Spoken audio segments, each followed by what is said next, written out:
මේ අමුතුම කතාව පටන් ගන්නේ ස්විස්ටලන්තයේ සිදුවන රියා අනතුරකි. ඒ රියා අනතුර නිසා මාචෙලෝ කියන ඉතාලි ජාතිකයා මිය යනවා.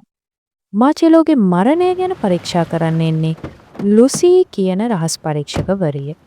ඇය මාචෙලෝ මිය යන දවසේ ඔහුගේ නිවසේ තිබුණු රාත්‍රී සාදයට පැමිණි තරුණියන් දෙන්නෙක්ගෙන් ප්‍රශ්න කරනවා.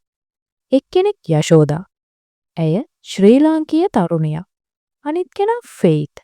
ඇය ඇමරිකානු කෙනෙක්. කතාව පටන් ගනිද්දිම යශෝ කියනවා ඇය සමලිංගික බව. ඒ වගේම ඇයත් ෆෙයිත් අතරත් ආදර සම්බන්ධයක් තිබුණ බව. මෙතන ඉඳන් නැරඹෙන්නේ ෆෙයිත්ගේ යශෝගේ ආදර කතාව. දවසක් මගේ යාළුවෙක් ඉන්නවා අරක්ස් කියලා. අරක්ස්. එයාගේ බොයිෆ්‍රෙන්ඩ් එක්කලා ඒ කාලේ ඒගොල්ලෝ විවාහ වෙලා නැහැ. මම හිතන්නේ ත්‍රිත්වලියන් ඔය කතාව පටන් ගත්තේ 2018 වගේ. ඒ කාලෙදී දැන් ඒගොල්ලන් බබාලත් ඉන්නවා. කොහොම හරි ඒ කාලේ ඒගොල්ලෝ විවාහ වෙලා නැහැ. අරක්ස් දවසක් අපේ ගෙදරට එනවා. මගේ බිරිඳ එයාට ඉන්වයිට් කරලා ඩිනර් එකකට. එයා සහ එයාගේ බොයිෆ්‍රෙන්ඩ් අපේ ගෙදරට එනවා. ඒ ආවම අපි අතර මොකක් හරි හේතුවකින්ද සංවාදයක් ගොඩනගෙනවා. හෝමෝසෙක්ෂුවල්ස්ලා ගැන සංවාදයක්. මට මතක නැහැ ඇත්තටම මොන හේතුවකින්ද මේ සංවාදය ආවේ කියලා. මම හිතන්නේ මගේ බිරිඳ මොකක් හරි එකක් ඇදලා ගන්න ඇති. හරිද? එයා සාමාන්‍යයෙන් සෝෂල් මීඩියා වල තියෙන ඒවා නිවුස් වල දකින්න වේම කතා කරන ඉඳා එයා ඔය මොකක් හරි දකින්න එක එළියට දාලා අරගන්න ඇති. කොහොම හරි ඔය සංවාදයේ අතරතුර ඒගොල්ලෝ කතා වෙනවා හෝමෝසෙක්ෂුවල්ස්ලා ගැන. ඒ කියන්නේ සමලිංගික අය ගැන ඒගොල්ලෝ කතා වෙන්න පටන් ගන්නවා. හරිද? එතකොට මගේ බිරිඳ කියනවා එක පැත්තකින් ඒ අයට මේ ලෝකයේ යම්කිසි අයිතිවාසිකමක් තියෙන්න ඕනේ ජීවත් වෙන්න. මොකද ඒගොල්ලෝ මිනිස්සු.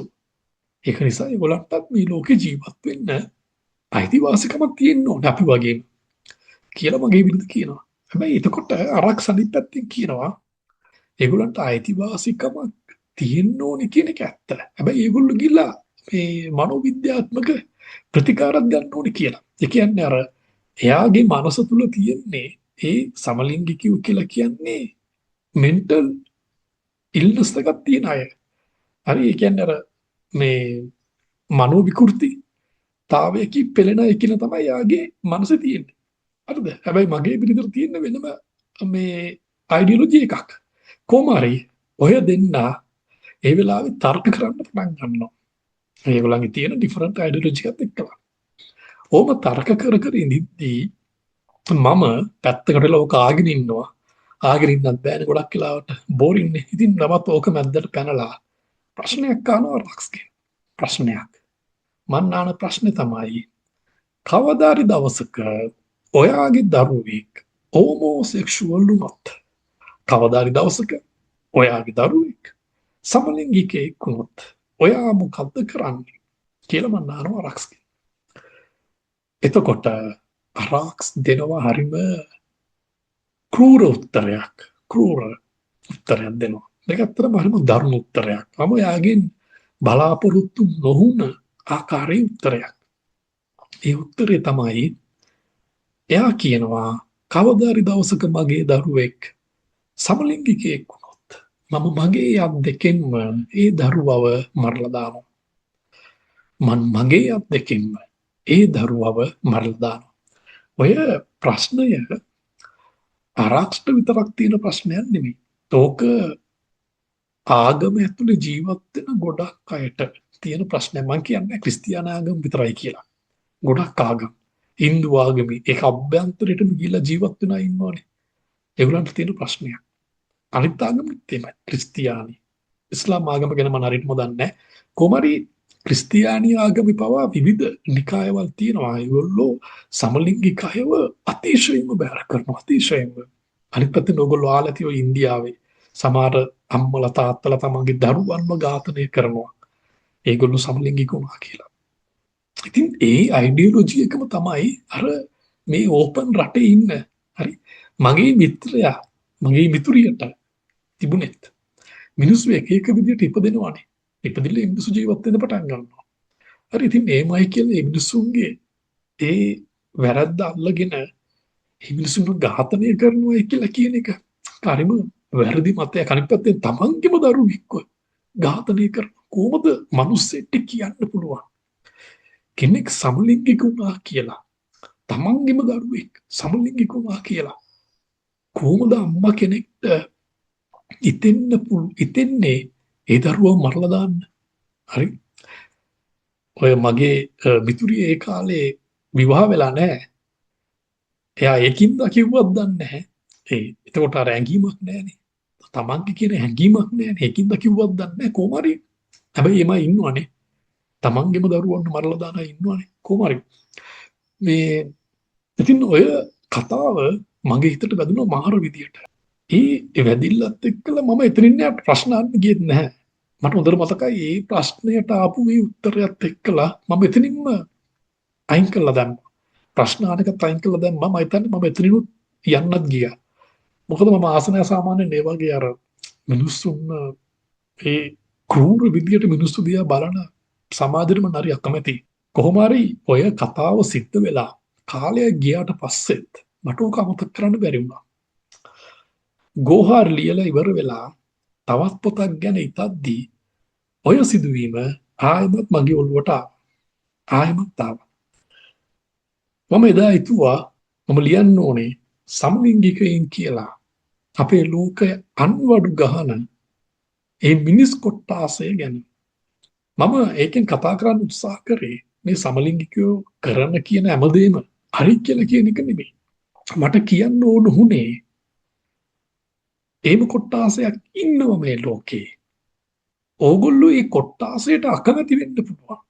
ඒක ඕගොල්ලන්ට විවිධාකාරයෙන් ප්‍රකාශනයට පත් කරන්න පුළුවන්. හරි? ඒක ඕගොල්ලන්ගේ අයිතියක්. සෝෂල් මීඩියා හරහා ඕගොල්ලන්ගේ ලිඛිත ප්‍රකාශන හරහා ඕගොල්ලන්ගේ මතවාදය ඉදිරිපත් කරන්න පුළුවන්. ඒක ඕගොල්ලන්ගේ තියෙන අයිතියක්. හැබැයි ඒගොල්ලෝ සමලිංගික වුණා කියලා ඒ මිනිස්සුන්ව ඝාතනය කරන්න කොහින්ද උඹලට අයිතියක්? ඒ මිනිස්සුන්ව මරලා දාන්න, ඒ මිනිස්සුන්ට පහර දෙන්න, ඒ මිනිස්සුන්ට තලලා පෙලලා හිංසා කරන්න කොහේද උඹලට අයිතියක්? මගේ පොයින්ට් එක උනේ ඕක. මම එකින්ද පොත පටන් ගත්තෙත් ඔය පොයින්ට් එකත් එක්කලා. ඔගොල්ලෝ ත්‍රිත්ව කියවලා තියෙනවා නම් පොතේ තියෙනවා කීප තැනකම ඔබට සමලිංගිකයින්ට විරුද්ධ වෙන්න පුළුවන්. ඒක ඔබේ අයිතියක්. හැබැයි ඔවුන්ට හිංසා පීඩා කරන්න, ඔවුන්ව ඝාතනය කරනවා කියලා හිතන්නවත් ඔබට අයිතියක් නැහැ. කොමාරි ඕක තමයි ත්‍රිත්ව ලියන්නේ තුන විශේෂ සිදුවීම. ත්‍රිත්ව කෘතියට ගොඩාරියක් පාඨක ප්‍රතිචාර ආවා. ධනාත්මක සහ ඍණාත්මක. සමහර අය බැන්නා, සමහර අය ඔබ කිව්වා. විශේෂයෙන්ම ත්‍රිත්ව කෘතිය ප්‍රකාශයට පත් කරාට පස්සේ මට ගොඩාරියක් ඊමේල් ආවා. ගොඩාරියක් ලිපි ආවා සමලිංගික ප්‍රජාවගෙන්. මම ගොඩාරියක් කැමති වුණේ ඒ දෙයට අවංකවම. ඒ අය මට කිව්ව දෙයක් තිබ්බා. ඒ තමයි ඔයාගේ පොත හින්දා මිනිස්සු අපි දිහා බලන විදිහ යම් කිසි ආකාරයකින් වෙනස් වෙලා තියෙනවා. ඒ වෙනුවෙන් ඔයාට ගොඩක් ස්තුතියි. මම හිතන්නේ මට ලැබුණු ලොකුම ඇප්‍රීසියේෂන් එක ඒක. සහ මම ගොඩාරියක් සතුටු වෙන හේතුවත් ඒක. කොමරි ත්‍රිත්වෙන්ද මම හිතනවා ගොඩාරියක් අයගේ මයින්ඩ් එක ඕපන් වෙන්නේ නැති කියලා. මොකද ඒ පොතෙන් මම කතා කරන්නේ ආදරය ගැන. සහ ඒ ආදරය අපි දකින විදියට වැඩිය වෙනස් වෙන්න පුළුවන්. ඒක හරි. හැබැයි එමයි කියලා ඒ ආදරයට වෛර කරන්න, ක්‍රෝධ කරන්න අපිට අයිතියක් නැහැ. ඒකත් ආදරයක්ම තමයි. ආදරය දැනෙන්නේ අපේ හදවතට නම් ඒ මිනිස්සුන්ටත් ආදරය දැනෙන්නේ හදවතටම තමයි. ඒ තමයි මේ මිනිස්සු ආදරය කරන විදිය. ඒකට අපි අකමැති වෙන්න පුළුවන්. හැබැයි එහෙමයි කියලා මේ මිනිස්සුන්ට හිංසා පීඩා කරන්න අපිට හැකියාවක් නැහැ. කොහොම හරි ත්‍රිත්ව කෘතියේ සාර්ථකත්වයට එක්කලා මම වීනස් ලිව්වා. වීනස් කෘතියත් සමලිංගිකත්වය ගැන කතා කරන කෘතියක්. හැබැයි වීනස් කෘතියට හේතු වුණු සිදුවීම ඊට වැඩිය ටිකක් වෙනස් එකක්. අනිත් එක තමයි ත්‍රිත්ව කෘතියේ ඉන්න ප්‍රධාන කැරක්ටර්ස් දෙක. මම මේකත් කියන්න ඕනේ. ඒකේ ෆේත් සහ යෂු ඉන්නවා. ෆේත් කියලා කියන්නේ මගේ ජීවිතේ මට අමතක නොවන චරිතයක්. මම මේක කෘතියේ අවසානයේදී කියලා තියෙනවා. කොමාරි ත්‍රිත්ව ලියද්දි මම ෆේත් මගේ හිතේ තිබුණු ආදරය,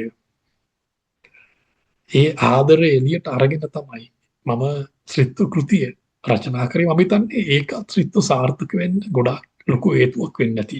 ඒ කියන්නේ කෘතියට අර ආදරය, ඉමෝෂන් එක ලැබෙන්නේ ඒකත් එක පැත්තකින් හේතුවක් වෙන්න ඇති. කොහොම හරි මට ඇත්තටම සන්තෝෂයි ත්‍රිත්ව කෘතිය සාර්ථක වෙච්ච එක ගැන.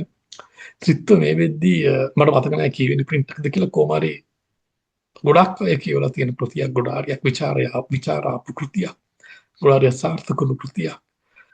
මිනිස්සු අතර විවිධ මතාන්තර ඇති කරපු කෘතියක්. ඒ ගැන ඇත්තටම සන්තෝෂයි. මොකද අපි ලේඛකයෝ විදියට අපෙන් වෙන්න ඕනේ දේ තමයි සමාජය තුළ යම්කිසි මතයක් ඇති කරන එක. එතකොට තමයි මේ සමාජය තුළ ජීවත් වෙන අයට ඒ ගැන කතිකා කරන්න පුළුවන්. ඒ හැකියාවක් ලැබෙන්නේ, වටපිටාවක් ගොඩනැගෙන්නේ. ඒ තුළින් සමාජය තුළ තියෙන ගොඩාරියක් දේවල් සංශෝධනය වෙනවා.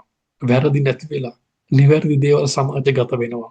ත්‍රිත්ව මේ වෙද්දි ගොඩක් අය කියවලා තියෙනවා. ඒකට ඕගොල්ලන්ට ස්තුතියි. ත්‍රිත්ව වෙනුවෙන් විචාර ලියපු, ත්‍රිත්ව ගැන කතා කරපු හැමෝටම ස්තුතියි. සහ ත්‍රිත්ව කෘතිය මුද්‍රණය කරපු ග්‍රන්ථ ආයතනයටත් මගේ ස්තුතිය මම පිරිනමන්න ඕනේ.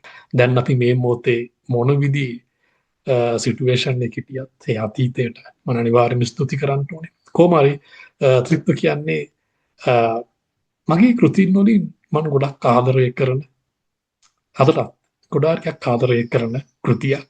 සහ මම ආයෙමත් කියවපු නැති කෘතියක්. මොකද ත්‍රිත්ව කෘතිය කියවන්න තරම් ආයෙමත් මට ඇඟීමක් තිබ්බේ නැහැ ෆේත්ගේ සමු ගැනීම නිසා. සහ ඒ සමු ගැනීමත් එක්ක හිතට දැනුණු වේදනාව නිසා මම මේ කෘතිය ආයෙමත් කවදාවත් කියෙව්වේ නැහැ. හැබැයි කවදාරි දවසක මම ආයෙමත් ත්‍රිත්ව කියවනවා.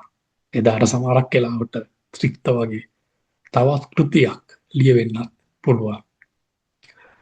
ඔගොල්ලෝ හැමෝටම සුබ දවසක්.